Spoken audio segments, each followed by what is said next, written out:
Pembelajaran anti korupsi oleh kelompok 2 yaitu Asih Sucika, Marta Debila, Mega Putri Aulia, Arif Rahman Hakim, dan Bima Ibnu Falak. Simak sampai akhir ya teman-teman. Korupsi. Korupsi dalam bahasa Latin artinya corruptio atau corrumpere, yang artinya busuk, rusak, menggoyahkan, memutar balik, menyogok.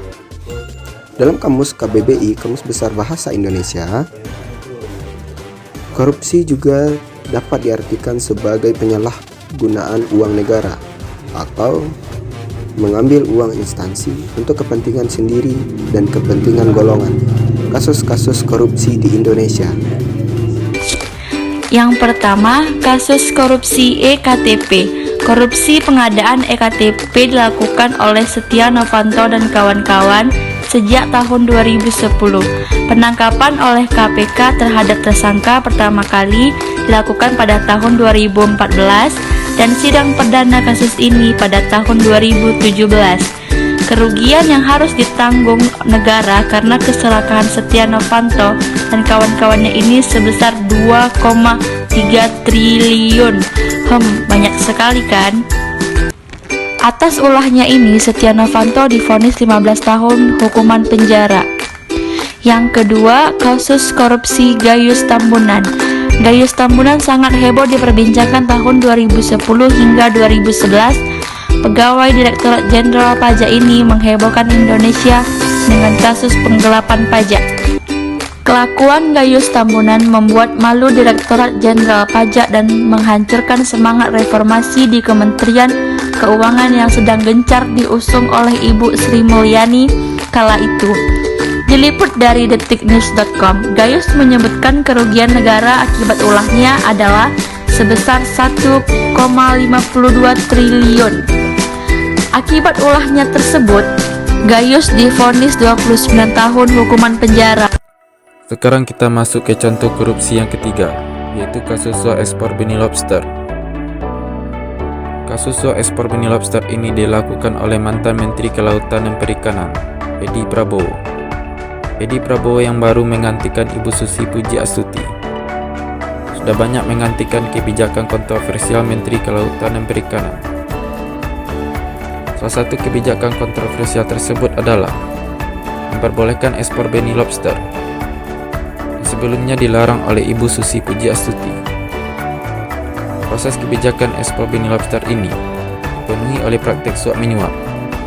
Sampai saat ini, kasus ini masih dalam penyelidikan oleh KPK.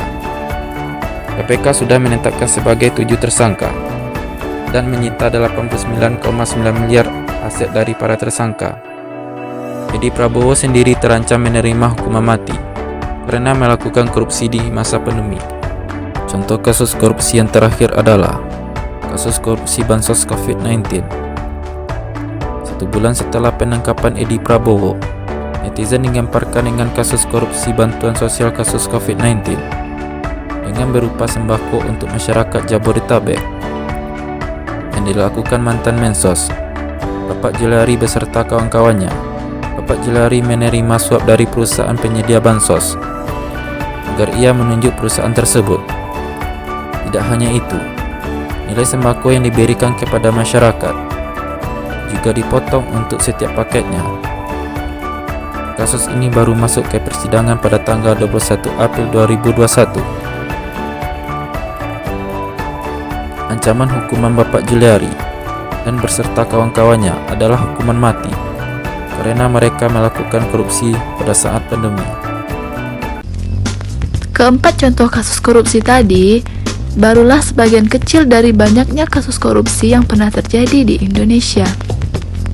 Tindakan korupsi merupakan tindakan yang sangat merugikan negara. Korupsi dapat mengakibatkan 1. Melambatnya pertumbuhan ekonomi, yang kedua menurunkan tingkat investasi, ketiga meningkatnya tingkat kemiskinan, yang keempat meningkatnya ketimpangan pendapatan, yang kelima menurunkan tingkat kebahagiaan masyarakat. Di Indonesia, korupsi berkolerasi negatif. dengan tingkat pertumbuhan ekonomi, investasi, tingkat belanja kesehatan publik, dan pendapatan per kapita, korupsi di Indonesia juga berkorelasi positif terhadap kemiskinan dan ketimpangan pendapatan. Maka dari itu, perlu mengidentifikasi kerugian negara yang ditimbulkan akibat korupsi. Selain merugikan negara, korupsi juga berdampak besar terhadap citra ASN di mata masyarakat. Misalnya saja ada kasus korupsi di suatu instansi pemerintah. Masyarakat akan memandang negatif terhadap keseluruhan instansi tersebut, meskipun yang lainnya menjalankan tugas dengan amanah. Maka dari itu, tindakan korupsi dapat mengurangi rasa kepercayaan masyarakat terhadap kinerja pemerintah. Ayo teman-teman, kita sebagai generasi milenial, khususnya calon ASN, harus bisa melawan tindakan korupsi. Budaya anti korupsi hendaknya kita lakukan sejak dini, dari hal yang kecil terlebih dahulu, seperti disiplin akan waktu.